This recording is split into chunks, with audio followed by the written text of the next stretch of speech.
Hi, everyone. Hey, everybody. Well, happy Mother's Day.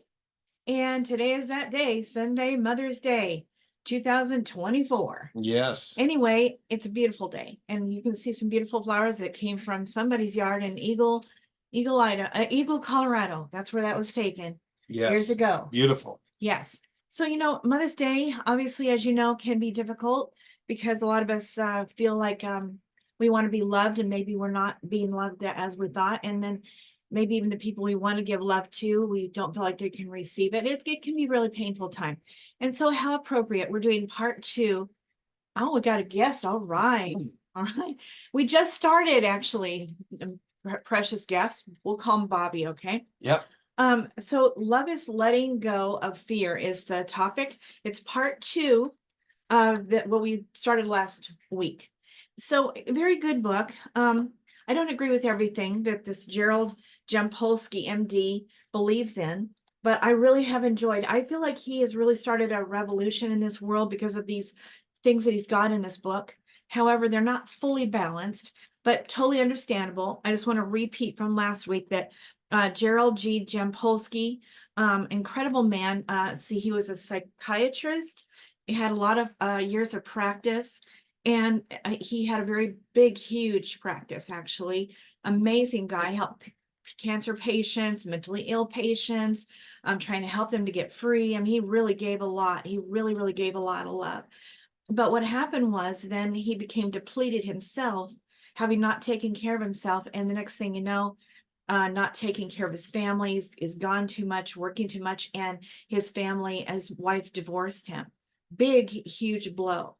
And so he started drinking and every kind of thing and went down bad. So then he discovered the Course in Miracles, which I'm not going to say that I would recommend that, okay, but it did help him, and it's helped a lot of people, including Yep. Marianne Williamson, who tried to was working on running for president of the United States. She really has gotten a lot out of it, as well as one of our very favorite authors, Dr. David R. Hawkins. He got a lot out of it too. Yes. But at least for sure, Jampolsky and David R. Hawkins kind of got a little out of balance with this whole concept.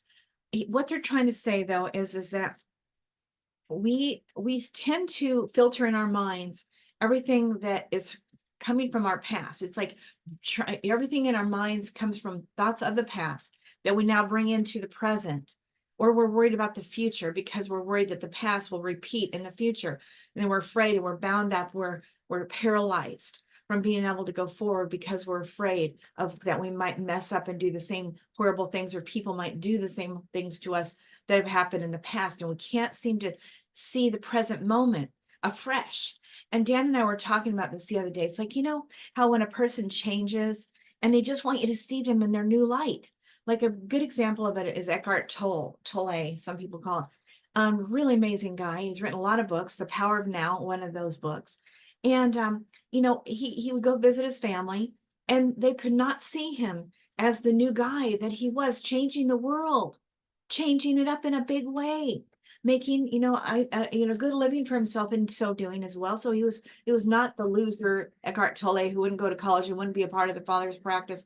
He wasn't any of those things. He wrote The Power of Now. Yeah, I think I just said that right. Oh, okay. Sorry. And so, wow, what an amazing guy. But he goes to see his family. It's like he said, if you want to see how well you're doing, how well you progressed in life, see how much you've grown, and not worrying about what other people think, and standing in your own power and your own knowingness of who you are. Go see your family, and then you'll finally discover that I guess I haven't grown as much as I thought, or I need more work in this area, kind of a thing, because it's not going well. They're saying, oh yeah, stupid Tolle, you such a dumb, whatever. And they had all the bad things to say, like they always had, same old dumb brother, right? Well, he wasn't the same old dumb brother. He was incredible, but they will not see it that way because of their filter in their minds that are refusing to see the new version of Eckhart Tolle. So because we filter, we do it all the time, just not willing to look at the present moment from any other lens but the past and what might happen in the future. And some people say the ego mind is trying to keep us safe because they were warning us that what happened in the past is certainly going to happen in the future. And so then we just look at it that way. We begin to see it fresh, anew, with new light, with a new version of things, of how we want to see things be different even. And they say that what we think about actually it begins to create our future, and what we're living now is what the thoughts from the past having been right here in our present. We created it. So at least what I want to say about that is, if we start looking at things different and imagine things differently, a lot of times that does begin to cause those things to come about fast and furiously in our lives. Just seeing it different, people begin to respond to us differently, and for unknown reasons that I don't think we can see. Do you have any thoughts at all on that? No, that's great thoughts. Just So- want to say hi to Galaxy. Oh, Another guy hi, joined us. Galaxy. Hopefully he's still there, right, Dan? I Yeah, think he is. I think it is. And so the topic today is that love, unconditional love, and tough love. What is the difference? And what is it? And why were we not taught about tough love? And so, we can get out of balance. And this is kind of the part of it I wanted to talk about today. Even though in the prodigal journey, which Dan and I love, we just talked about that story yesterday. The father loves the son.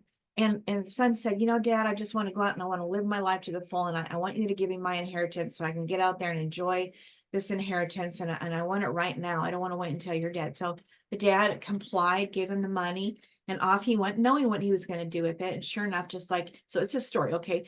That Jesus said, if you want to know what the Father is like, he's like a father who, had two sons, and the son went out. So the son, obviously he wasted the money away because he just really wanted to experience out there what he wanted to experience. And the dad knew it. So he wasn't going to stop him in his love, and no condemnation either, because, and I'll tell you why, because as Dan and I just said yesterday, when the son comes back, the father takes the robe and puts it on him like royalty. And he gives him the signet ring, which means you have family power and authority to bind documents by putting it as a seal. And he gave him all his rights back as a son who had been prodigal and came back. And he had a right attitude. He had a beautiful attitude now. And the father's like, you are fully restored, son. So Jesus said that is his father.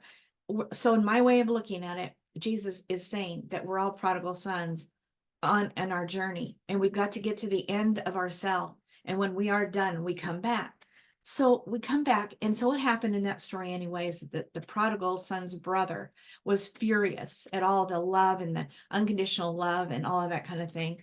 And Dan, can you tell that story, what happened at the Lutheran church when we were talking about this, that God gives whatever he wants to give to somebody who's only given one day in a proper way of living in life, or 10 years or 50 years.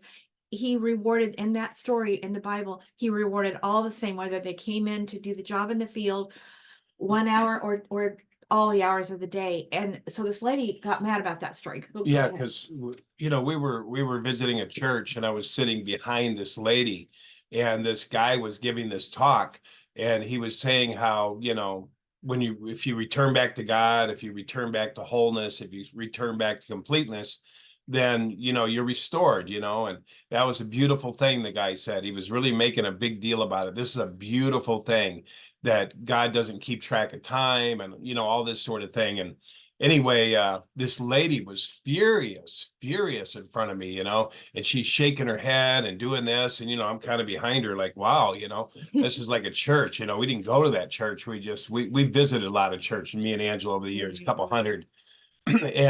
But we were real surprised because the guy was talking about the grace and the this, because it was like Angela said, sometimes we go down these crazy roads, and when we decide to turn back, it's like everything starts to come back to normal. But what was the lady's response? Yeah, and that's what I want to say. Oh. Everything comes back to normal. And so that's a good thing, right? When we turn back around from something, that's a good thing. So this guy was saying, that's beautiful. God doesn't even remember what we've done in the past.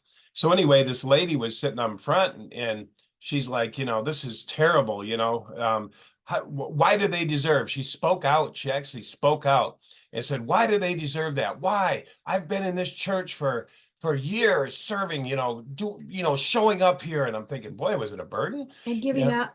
And giving up what you guys are having a good time in the world having. And I was like, whoa, holy cow. And I didn't drink, and I didn't, I didn't drink, and I didn't go out and get laid, and I didn't do this, and I didn't do that.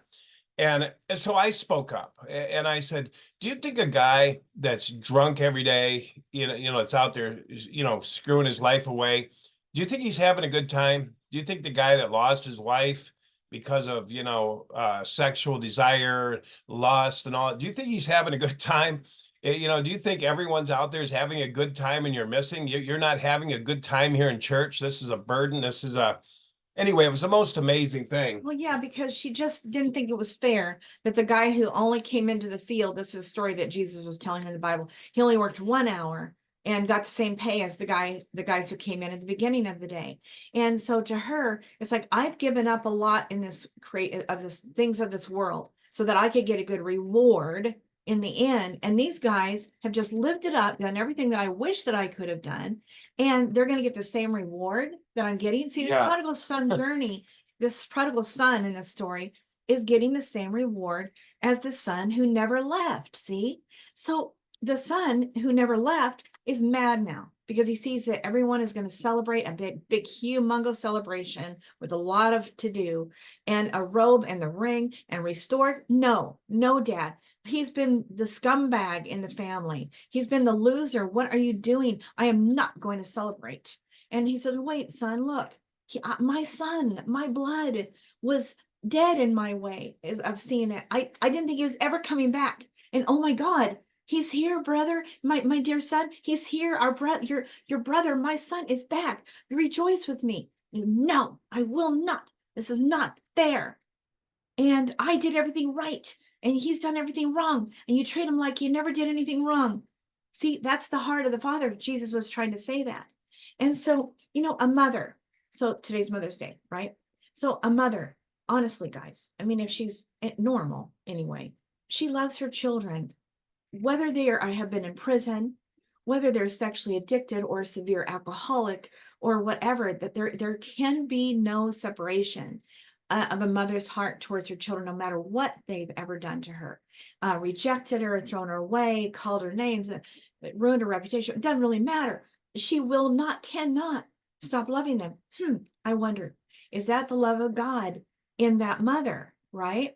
It has to be. It's not normal, right? It just, when you think of other people that have done those things to you, you maybe will kind of throw them away, not exactly, but a mother will never.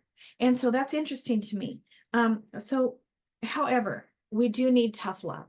And I just wanted to talk about some of those things. Even though we love our children unconditionally, there is tough love involved, and we must look at that sometimes. So let me just give you an example. There's this guy that Dan and I know, and we love him. It's John Bradshaw. He's written some really great books. I'm trying to think of the one that he did write. Dan, Was it Inner Child? Well, John Bradshaw, that we had that whole tape series. Yeah. But anyway, he had a mother who they were unnaturally bonded, is how he put it. And he started drinking heavily, and he was just making his mother's life miserable. So she realized, I got to kick my son out. And he was just like livid about it.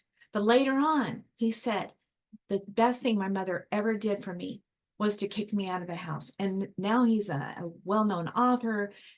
He's an amazing guy. Is he a psychiatrist too or something? Yeah, I think he's a psychologist or something like Written that. some great, powerful books that changed me, especially when I first got out of the cult that I was in. He had so much helpfulness for me. My own dad, he got divorced from my mother, or about ready to be, and he went out and lived with his father and mother a couple states away, and was living in the basement, sleeping off every day, smoking, which he didn't smoke, but he started smoking, and just drowning himself in his sorrows, and was down there for months. And just forgetting about his 6 children who, needed money for food, he was just in such a depression. So his dad said, son, you got to go right now. Here's some money. It wasn't a lot of money either. You're out.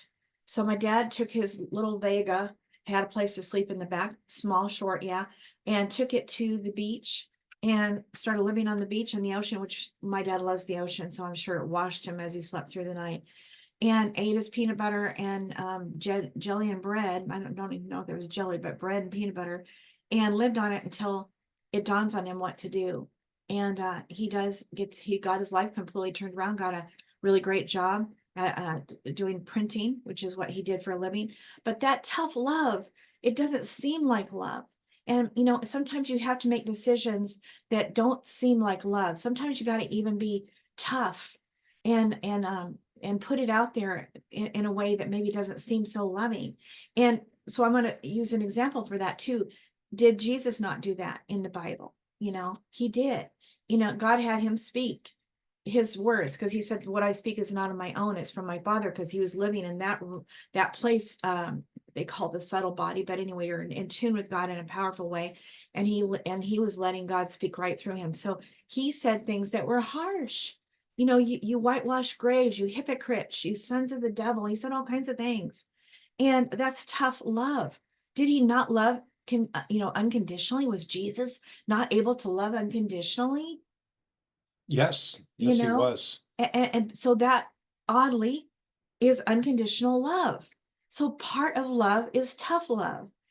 And we've had different people throughout our life live with us, and each and every time we've had to use the tough love in our situations it didn't feel good. It doesn't feel good to us, but no one ever taught us to do that. In the Christian churches that I went in, they were absolutely against speaking you're using your voice to voice your feelings and your opinions. You just were expected to take it and swallow it down and don't say anything, because that's not Christian. And that's what I experienced in that. What'd you Yeah. experience in the JWs? Well, JW's, Jehovah's it Witness. was just extreme. You just, beat your kids if they moved. It was the other way, it wasn't loving. It was like beat your kids with a spoon if they make one noise in a meeting. You imagine a little child having to sit there for 2 hours, No, and we did that anytime he too. moved, he got cracked on the ear, or somebody handed over a paddle and says, "Here, beat the hell out of Yeah. him." But yeah, I think nowadays it's gone to the other extreme. We know lots of families that won't spank their kids. They think that's the biggest sin, and they felt like, because they got a spanking when they were young, they're never going to do that to their kids. But what you're not doing by not spanking them or giving them a little pat on the butt is you're not setting a boundary for them. You're not helping them in any way. Your kid will just run out in the road. Yeah, if you just say, "Oh, I just love him. Watch him run across the street, watch him climb the fence, over in the pit bull. Watch him. He's just amazing." But uh, love is setting boundaries. Love is saying no. A woman who's being abused by a man, tough love is saying, "Don't do that, or I will leave." You need to stop drinking. You're killing yourself, and you're destroying our family. You're going to destroy your own family if you keep drinking, and you need to stop. And or whatever. But that doesn't sound like love, like Angela said. That doesn't sound like it love. doesn't feel like And you love. don't want to do that. You don't want to do that. But what me and Angela found, one of the discoveries, if you will, is that is a tool. Setting boundaries is a tool. A woman having her voice. If a woman doesn't have her voice and not able to set a boundary, she lives an abused life. She has to say no to aggression, no to abuse. Not that all husbands abuse their wives or anything like that, but it's just a tool that works both ways. Husbands have to say no to their wives too, for various reasons. There can be abusive women, women spending money, men spending money. Or women cheating on their husbands and vice versa. Yeah. You can't just not deal with that in the moment. Unfortunately. And that's the thing in the New Age movement. It's love, love, love, love, love, love, love, love, love. And they don't know that love is multifaceted. Love is not just, "I love you." Love is, you need a spanking. Come here. Love is, you need a talking to. Love is, I'm going to tell you how it is. You're losing your ass. You're losing your family. That's love too. It is. And nobody wants to do that, like Angela said, but it's a great tool. I think it's part of being whole.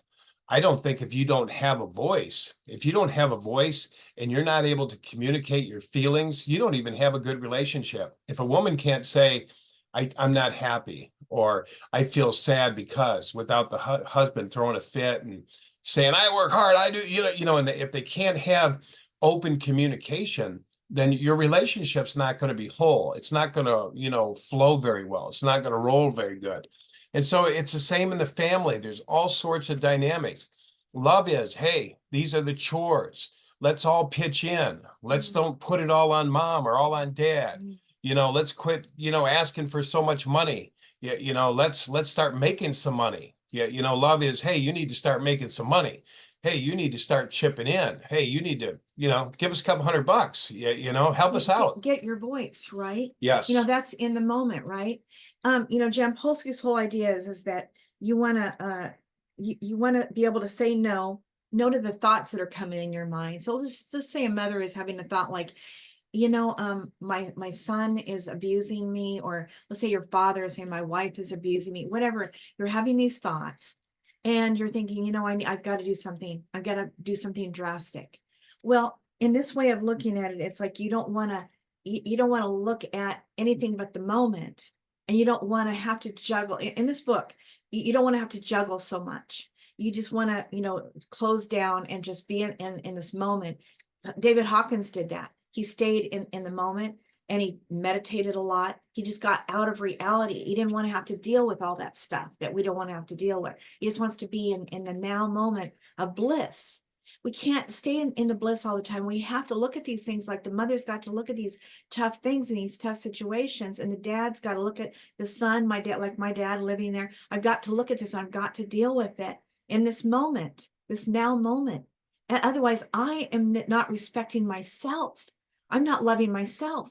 I'm miserable. I'm getting bitter. I'm getting resentful. I'm getting taken advantage of here. And they have to look at that painful situation and saying, I'm willing to, say what needs to be said in this now moment. And that's real. So that's not really looking at fear from the past. It's not looking at, fear what might happen in the future, except for the fact that if I don't make a change, my son is going to continue living in the basement and he might even die. He is going to continue using me and not contributing to this family. So I have got to step in and I've got to do something in this now moment so that at least my future moments will not continue to make me horribly stressed and hurt. And then that's not loving yourself. So we have to get those voices and we have to say those hard things, whether we want to or we don't.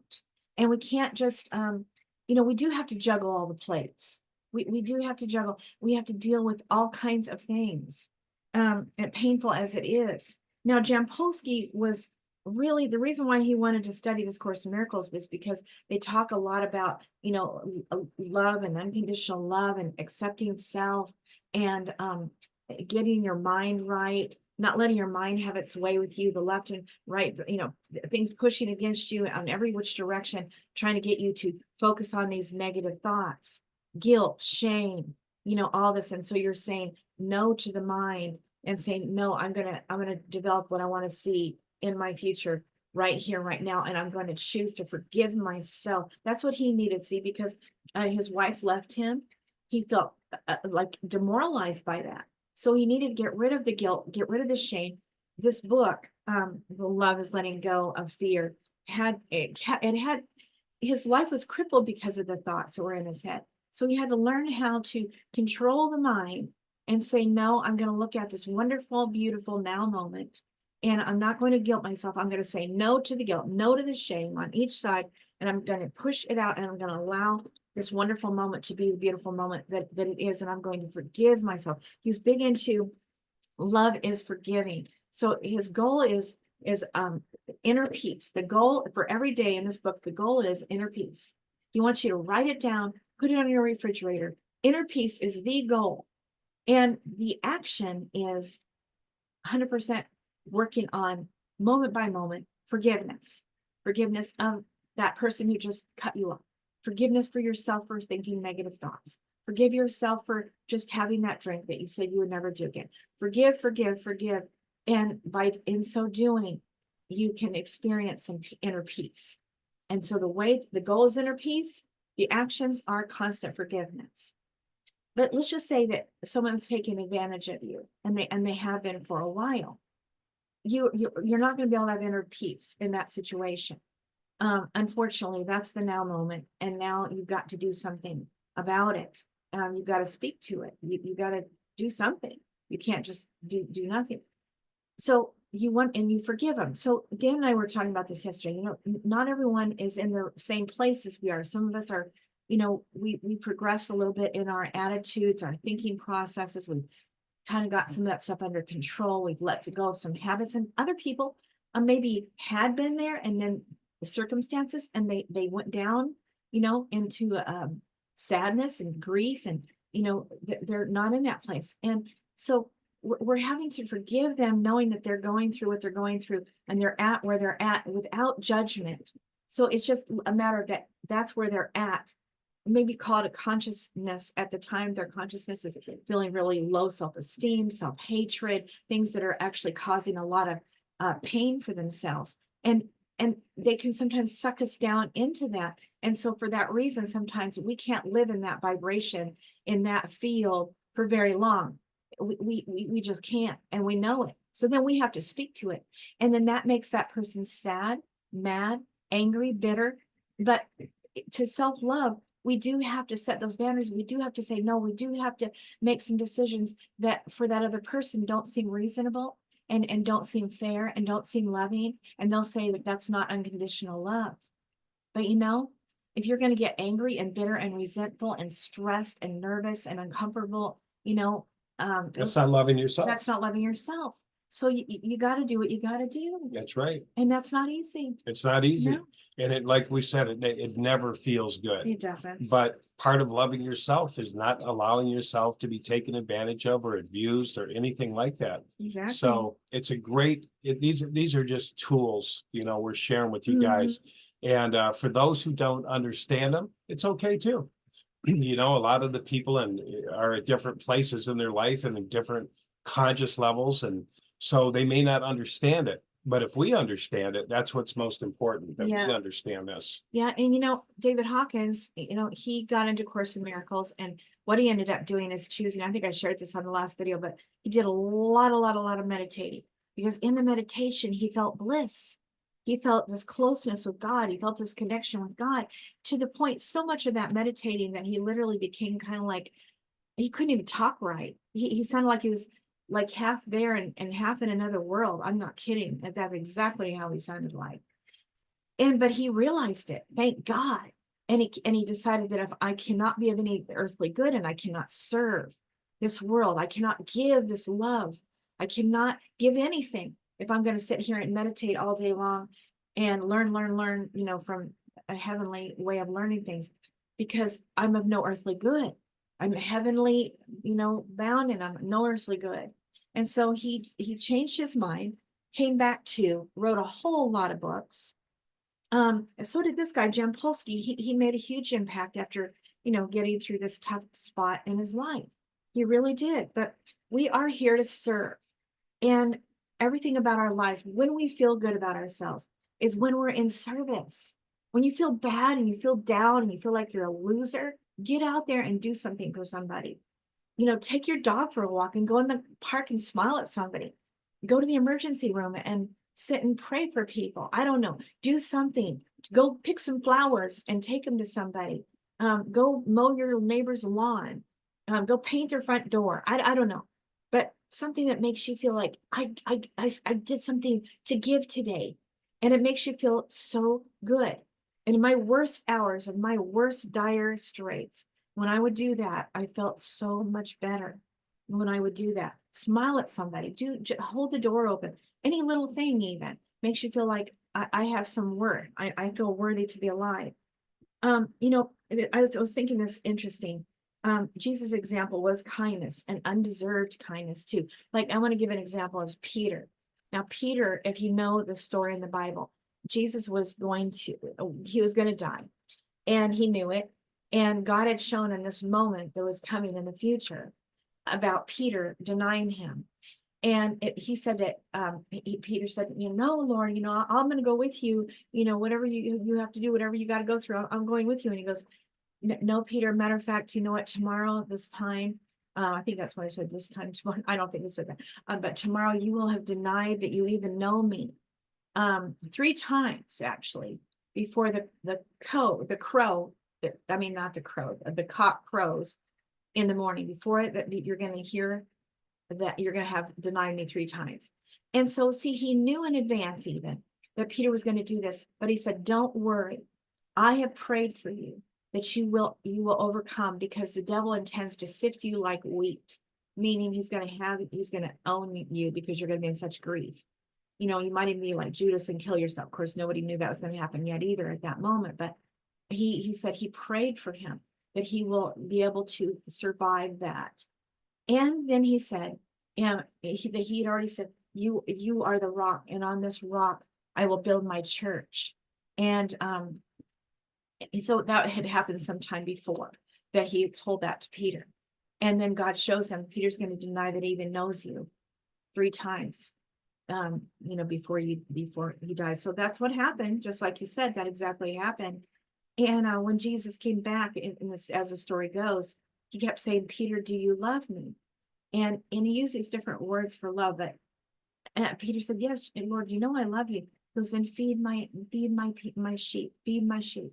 And so, you know, it's like Jesus was loving him unconditionally, and he wanted Peter to go and love others unconditionally.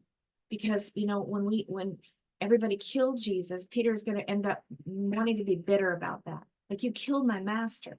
How dare you? No, Jesus, like, love my sheep, feed my sheep, even though they don't deserve it.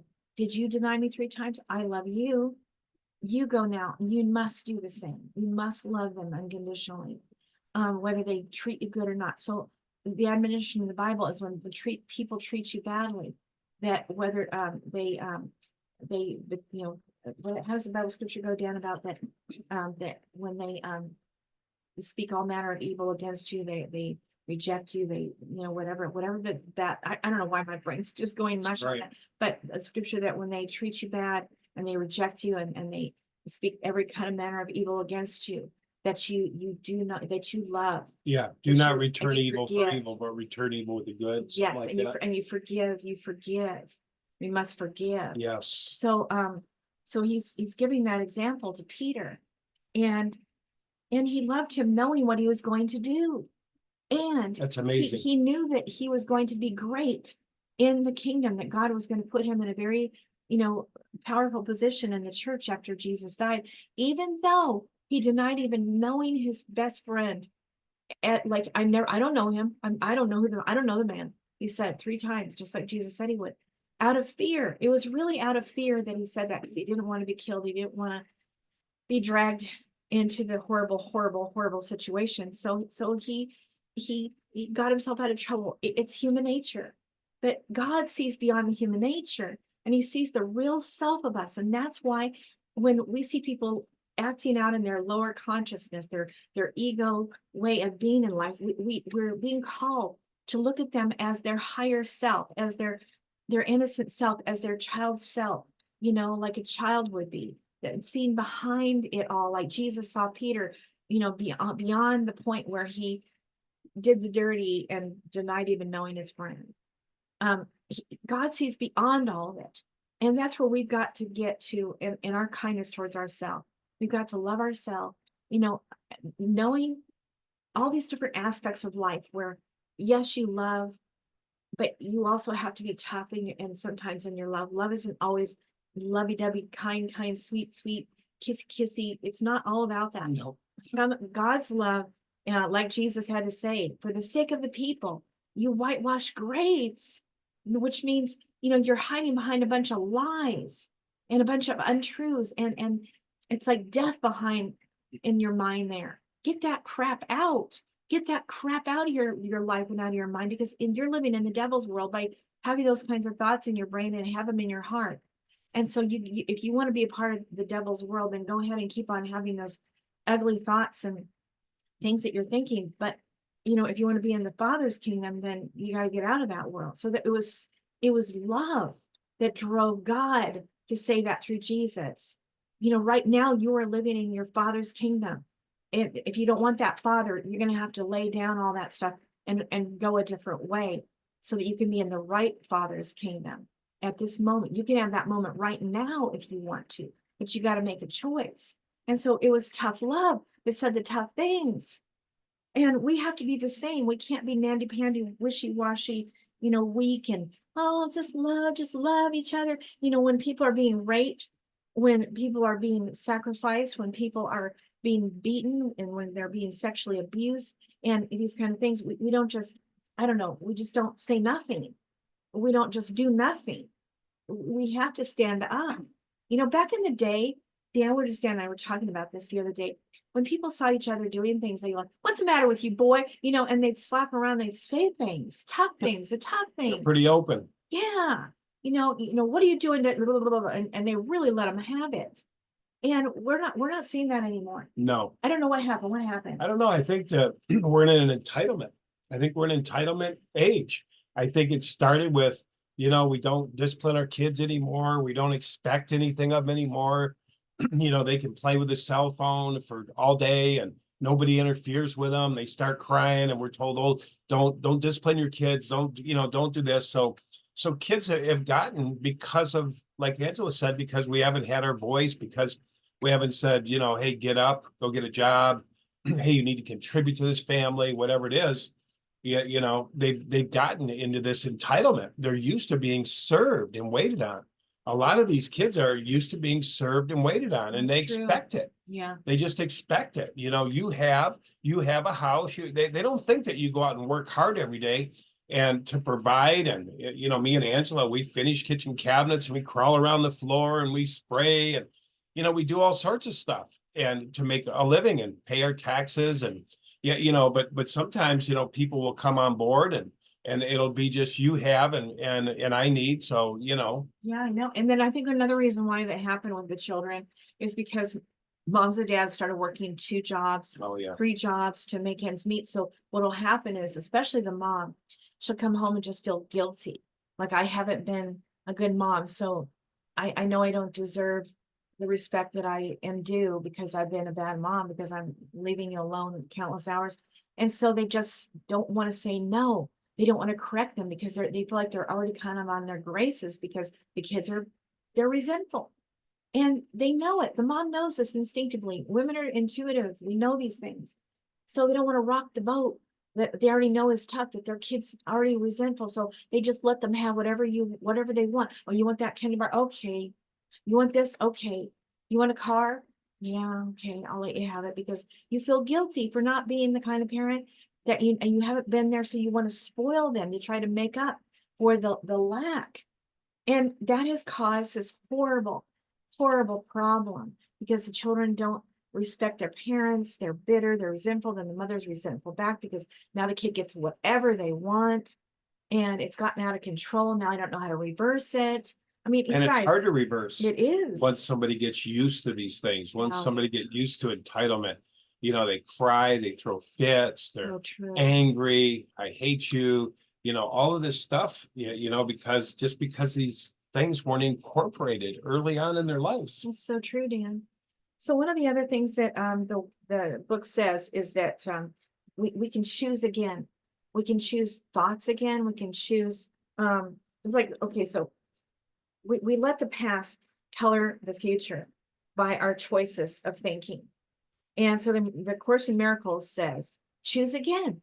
Any good given moment, choose again. So we can become afraid of ourselves. This is the thing. When we're afraid to move forward because the future might end up being like the past. And we become, like I said before, we become paralyzed. And we don't want to move forward because, oh my God, I might, if I go out in the world today, I might drink again, or I might, whatever I don't want to do, I might accidentally do it again because I know how it was yesterday. And so it's coloring our future. And again, afraid to move forward. A mom doesn't know what to do in that situation we just mentioned. Oh my God, I've spoiled my children. Now I'm afraid to even go out and wake up in the morning because I don't know what to do about it. I feel stuck. And so this is what John Bradshaw says. He said, love is a decision. I can choose to love myself. So the mother's upset with herself. I ruined my children. I'm a loser mom. I haven't done things right. And now I don't know what to do. And so, but he says, love is a decision. Love towards self. Okay, we're talking about self. I can choose to love myself no matter what the past has been and no matter how I feel about myself. And that was from his book, Healing the Shame That Binds You by John Bradshaw. So forgiveness, Jampolsky, the guy who wrote the book we're talking about today, says that that forgiveness towards self and others is an act of the will. So interesting. It's an act of the will. So you can choose forever all day long, guilt and shame yourself to death. I'm a loser. I'm no good. I'm a rotten mother. I cannot change this. I can't fix my future. I've already ruined it. But that's that it's your will. It's your choice to choose to see it that way and to just continue to stay in the hole. Or you can have an act of the will and begin to change it. Begin to say, I don't know what to do, Heavenly Father, but I know that you do. And I ask you to send me the right books, the right people, the right situation so that I can learn how to get this turned around. And I'm asking for your help because I am in deep doo-doo and I don't know what to do. But I know you do. Please help me. And that will turn things around. Right. It will begin the process of turning things around. So this is what Jampolsky says. It's an act of the will, and it is. And he says this, your healing will begin when you recognize that you are holding yourself and you yourself are holding yourself in bondage to the past mistakes, to the past choices. Well, the future is not here yet. And all you have is this now moment. And you're not guaranteed the future either. So all you've got is this very moment to do the best you know what to do. And in that moment, as I just suggested, you can cry out and ask for help. And ask for the books, ask for the movies, ask for the class, ask for whatever you need and begin to learn and ask continuously, how do I deal with this moment? You can ask God. And what do I do? What do I do in this situation now, Lord? I'm in trouble. You're in the bathroom, you're on the toilet. What do I do? My son wants to take the car again and I need it. And he's very mean and he's mad and he's rude. What do I do? What do I do? What do I say? You know, and you start formulating your plan. Even if that moment you don't do it perfectly right, you begin the process of saying, what should I do? What should I do? And it's an act of the will. It's your will to either work on it and ask for help and ask for, helping with the decision making or not, or continue to live the way you are. It's your will. It's your choice. Your right. And God allows it too. He will not get in the way, only if you ask. But you must decide, Jampolsky says, I forgive myself the failures and injuries of the past, and I leave them behind me. I will not let the negative attitude I have absorbed from the past be a hindrance in my life any longer. So he says you must give yourself permission to be human, to make mistakes, to be wrong. And well, he didn't say this part, I added it. To make mistakes, to be wrong sometimes in the past and in the future. And then lastly, he says, just one moment, awaken to the truth of who you are and recognize that your identity, your only identity is love. Allow yourself to feel the limitless joy and peace of knowing that you are loved forever by God and that you are joined with him and all of his creation through that love, he says. And so that's really precious. Then I was going to read you one other thing in this book. It's called The Power of Unconditional Love.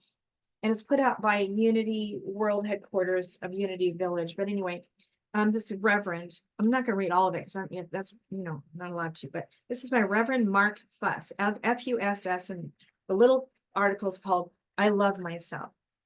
And so he starts out, I love myself. For much of my life, these were 3 words rang hollow. It was not a thought I agreed with, and I doubt the words ever left my lips. So have you ever said, can you say, I love myself? And if you can't, you need some work. And Louise Hay would tell you, go and look in the mirror every day and say, I love you unconditionally. And you just keep looking in those eyes. And you just look and look and look in those eyes. Because inside of there, as even the Christian church believes, that the Holy Spirit of God the very presence of God, who knows your every thought and your every hair on your head, is living inside of that body. Is beating your very heart. Your very breath is his breath. Every thought, every hair on your head is all known. Why? Because God is living in there with you. And so you say, I love myself. And when you say, I love myself, you're looking at God inside of those eyes and you're saying, I love you too, to God, who's with you in that moment. And so he learned, this guy learned, and he said, in my mind, I was broken, sinful, less than. Who I was stayed hidden, hollow, and silent, alone. And he said that his lack of self-love and his self-worth being low as it started as a young adult.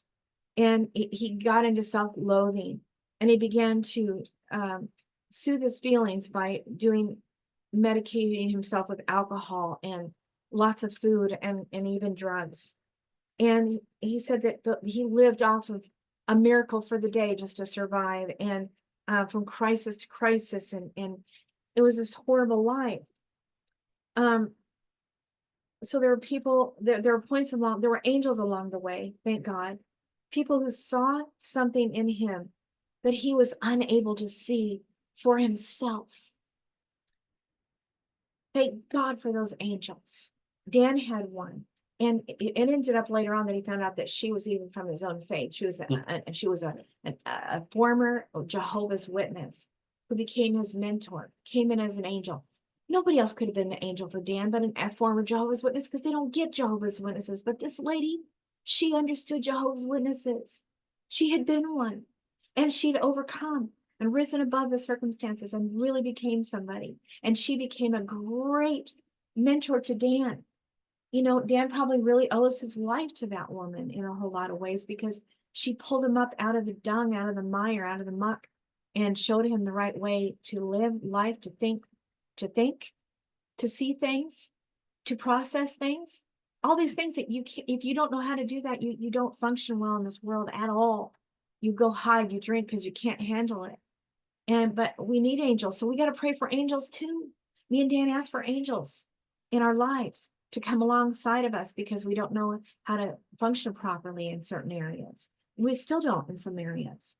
And so all of us have to do this, and it is all a choice, and it's all our will. If we have the will to say, God, help me, then you know, that's a plus for us. If we don't, God waits, like the prodigal son. He said, okay, son, I love you. Go ahead and do what you got to do. I'm even giving you the money. I know you're going to spend it and lose it, my inheritance, but so be it. I love you so much that I'm willing to let you go down that road. I'm not going to stop you, and I'm going to love you on your way back. And I'm going to be, oh my God, my heart's going to be so with you. And when you get back, I'm going to love you unconditionally, knowing that you finally got it out of your system. And I'm so glad that you did. And I love you. I'm not going to look at that past. I'm not going to trudge it up. I'm not going to remind you of it constantly. No. We're going to forget that. It's in the past. And other people are human. They're not able to always put that past of ours in the past like it should be, but we know that God does. And so we don't want to look at the past and judge ourselves in the future by the past. So that's kind of, that's his book. And that's my take on that. He didn't talk in here about that you do have to do the tough love thing. He wasn't there yet.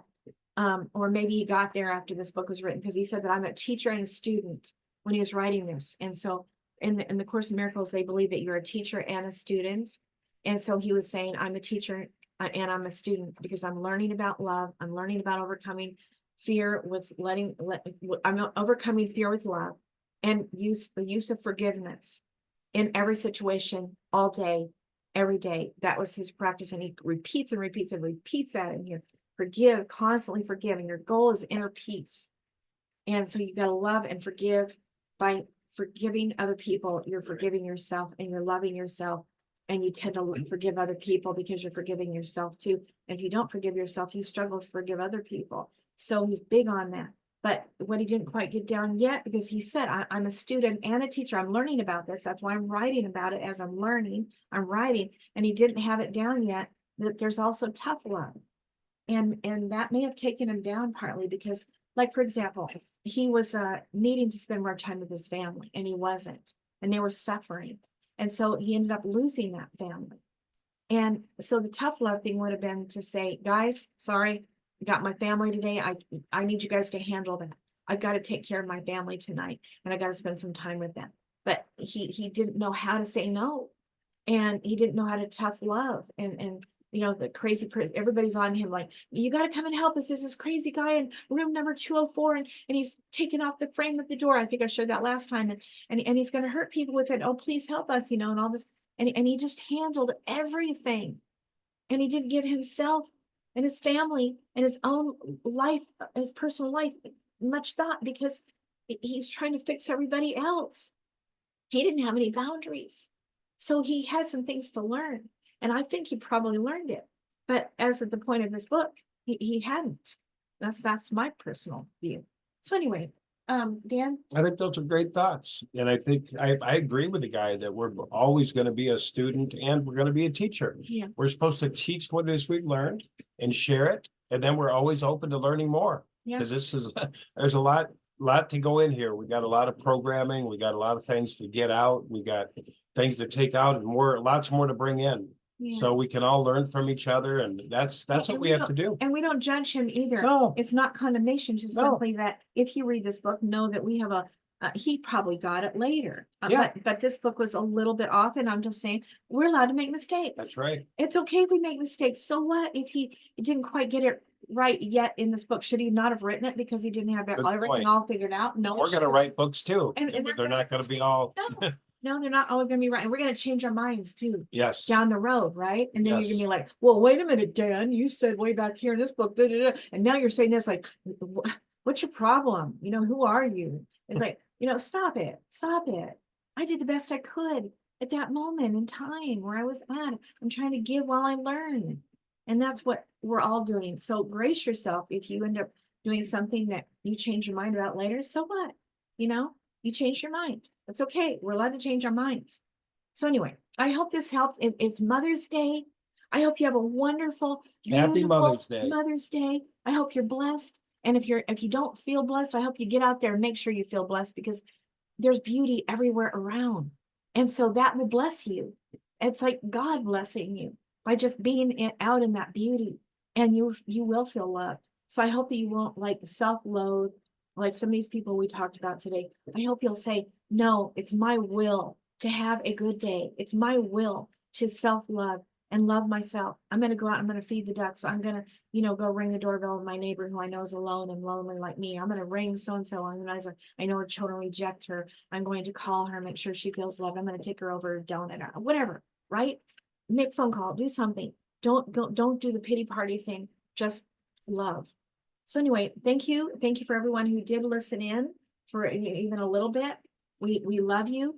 And we hope that you, after you hear this, it might be past Mother's Day, but we hope you had a good Mother's Day. And if you didn't, guess what? You are still loved. That's right. You're worthy of love. You're always worthy of love. God is good and you are good. So. That's right. All right. Happy Mother's Day. Happy Mother's Day. And we love you all. We love you. Thank you. Thank you. See you on the next one. See you next week. Over and out. Over and out.